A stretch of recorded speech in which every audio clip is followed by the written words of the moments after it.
as we get started, just to ensure that I baseline the definition of product.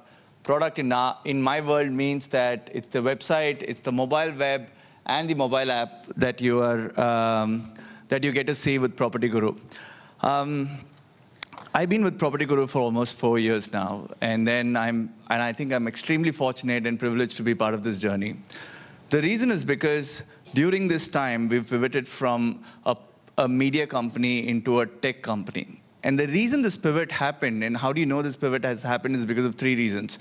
The first is you fundamentally understand the drivers of the business. For instance, 3 years back when we started, the mobile traffic was just about 50% of the total traffic within PropertyGuru. Now, as we speak, it has come up to close to around 70% of the overall traffic of PropertyGuru. And PropertyGuru has pivoted his products all through the year. Now, if you see, our products are far more mobile responsive, adapting to consumers' behavior, as Ken was pointing out prior to me. The second part is that the focus on data. PropertyGuru has taken enormous steps in terms of understanding user behavior through data. Now, data has 2 parts, being data-driven and having a data science orientation. So let me tell you what data-driven means. Data-driven means you understand the behavior of the users, and then you make your shifts accordingly. For instance, WhatsApp that he called out, Ken, in the previous presentation, saying that PropertyGuru was able to spot that consumers are moving more towards WhatsApp, and let's introduce that as a channel of lead, was being data-driven. Data science, on the contrary, means that we collect the data and we deep dive into the data to cull out information and present to you. So what I'm going to present to you today in the following slides are going to be based on data science, where our data scientists running through machine learning models have come out with insights which we hope will help you. The third part is about constant experimentation, where you day in and day out keep experimenting, understanding consumers' behavior. Just to let you know, the difference between the experimentation and the normal market research that we do is humongous. So when you go and ask a consumer, will you do an action, most consumers will end up saying, yes, we will do it. Nothing goes. But at the same time, when you actually put a button on the site and see if these guys are clicking or if they're acting upon it, you will know the behavior for sure. As we speak, there are 10 experiments which are running in PropertyGuru live, understanding different parts of consumer behavior. So today's presentation actually started with a feature that we released 2 years back. 2 years back, we redid our listing creation. So the way you post your listings on PropertyGuru, we recreated that. When we were doing it, we made 2 things mandatory. One was we said, can we make pricing mandatory? Because until then, most listings did not have price on PropertyGuru. Second is that we said, can we give in some other additional information, such as maintenance fee and so on and so forth. Just adding these 2 fields gave us an enormous bump in the amount of leads that we garnered. So today is about what is that we understand about the consumers in terms of generating leads, and how can you benefit from that? And that's what we're going to walk through that. And so from there on, we started investigating and understanding consumers' journey much better. So we'll have 3 sections. Mine is going to be a much, much shorter presentation. We'll have 3 parts. One is the journey of the consumer, insights into what they really love, and summaries and key takeaways. So I'm going to give you some shortcuts when you're thinking about creating listings on PropertyGuru. For starters, when we are looking at the consumer behavior on PropertyGuru, there are 2 cohorts that we're looking at. One are the ones who are wanting to buy properties. And the way the analysis was done is that we took all the people who are looking for buying property, and we ran them through the machine learning algorithm. And what happens is, at the end of the day, you get 3 major clusters. Clusters based on their behavior. And the most common behavior for buying a property seems to be those guys who are in PropertyGuru from start to beginning for around 10 months. In this 10 months, they have 3 distinct phases, if you will. The first phase is what we call as the discovery phase. At the discovery phase, what they do is they come and tease the market. They go through different content on PropertyGuru. They're just looking at listing pages. and they generate email leads. At that point in time, they're not firm.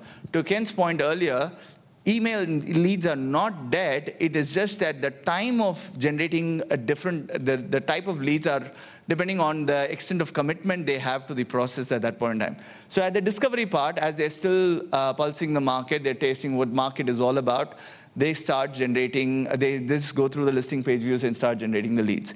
And the next phase is what we call as a search phase. I'll deep dive on that a bit later, but that's the intense phase of the purchase process, where for the next 4 months, they go through actively searching for the property, and they are pretty much active on PropertyGuru at that point in time.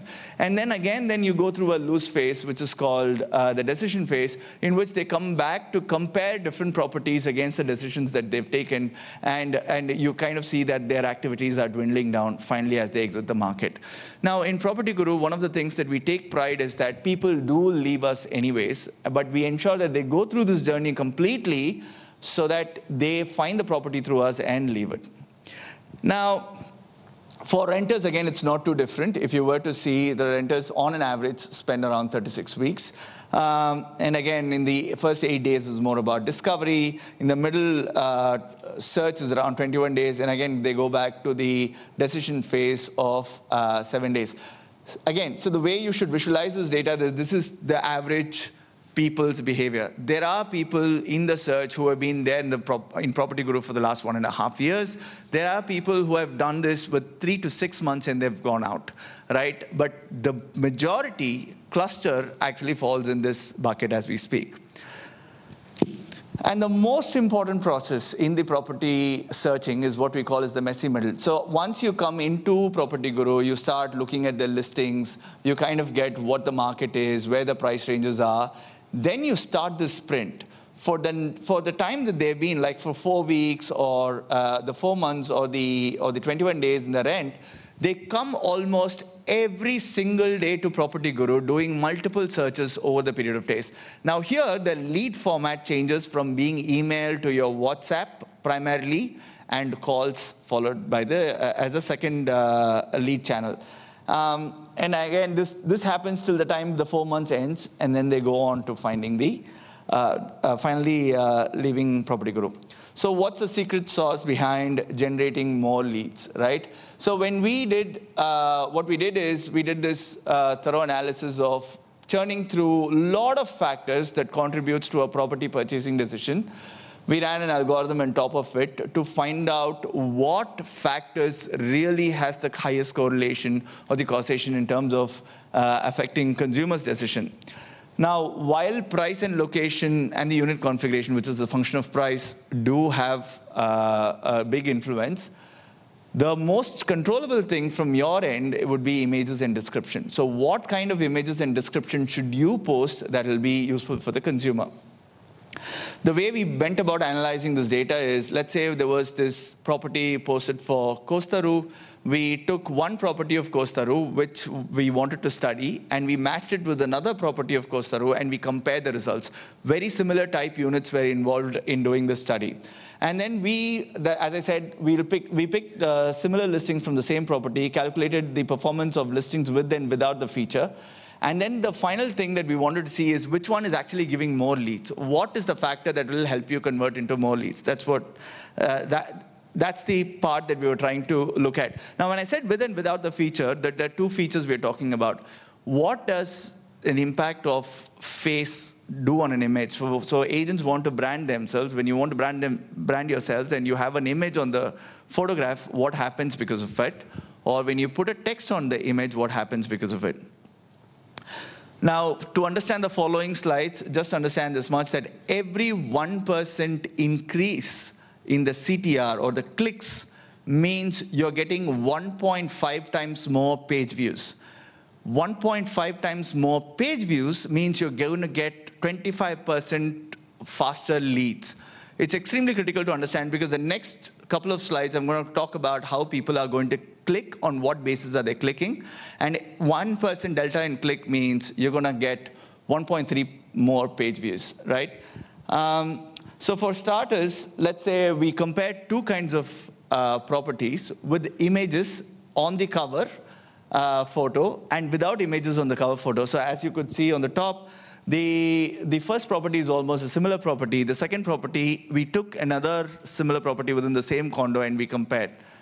And when we ran the experiment in terms of what would be the impact of images with agents' faces on it, and mind you, the size of the images does not matter. However we slice and dice the test, the answers were the same, which is when you're looking at the clicks with face and without face, the clicks without face seems to be way more higher than those images with face.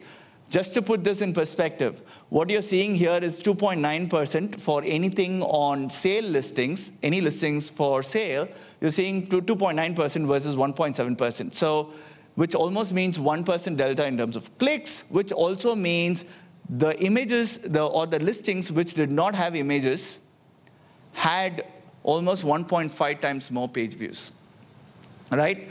And the similar trend for rental as well, you're seeing that there is 3.3 versus 2.4. But in our study, what we also found out was most of these treatments or the outcomes were more pronounced for sale listings, more so than the rental listings.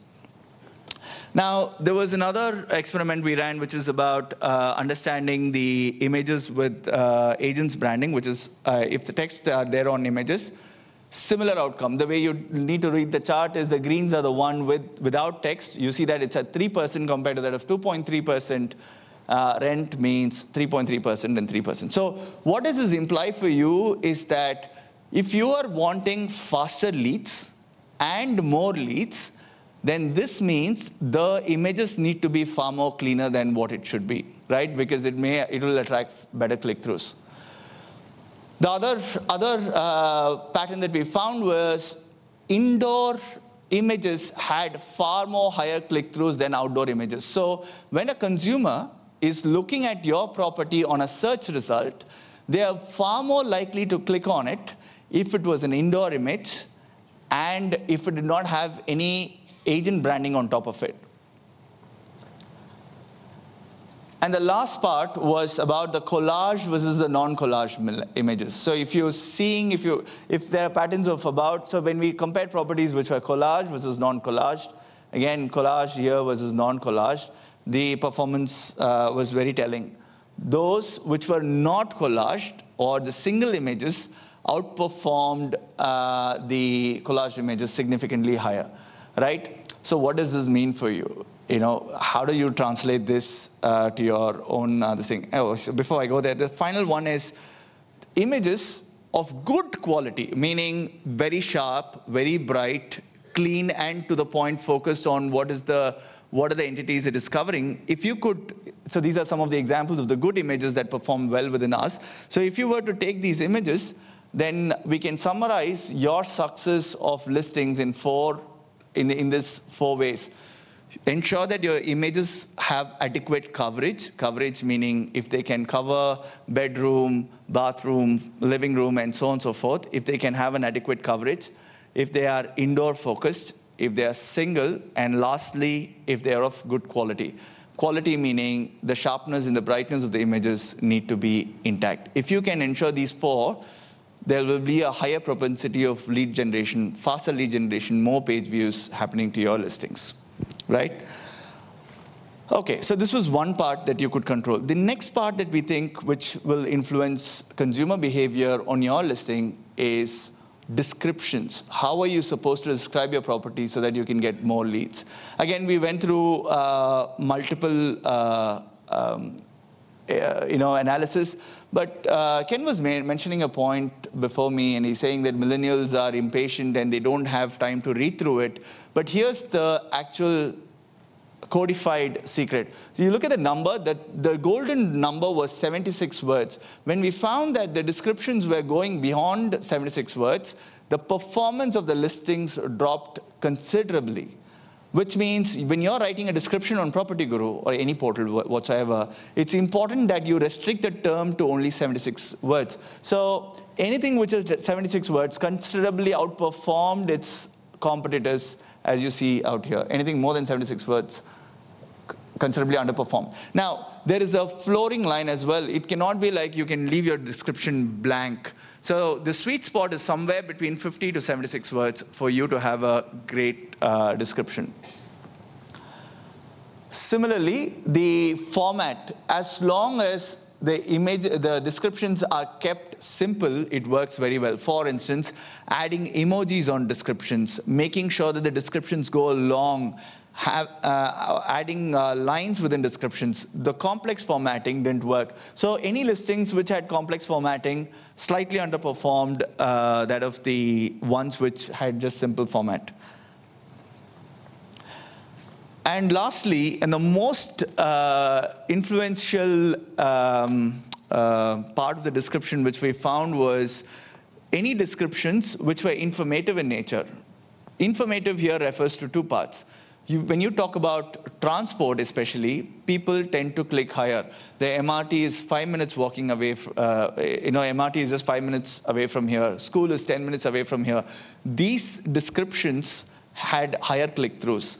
The second thing that helped them was also information about the house. If you could say if it's a morning sun, afternoon sun, if you can talk about furnishing, listings which had keywords such as renovation, furnishing had higher click-throughs versus those which didn't, right? So essentially a good description could possibly look like this. Within 76 words, talks about the key features of the project, of the listing, and also talks about transportation. But the key point for you to remember is somewhere between 50 to 76 words is the magic number for you to get better click-through. Keep it simple, don't format it too much. And so, just a quick takeaway for you is that there are three important things that you need to look at. Ensure that the descriptions are concise, from 50 to 76 words. Informational, include things like renovation, morning sun, afternoon sun, furnishing if applicable, or the transportation details, if you will.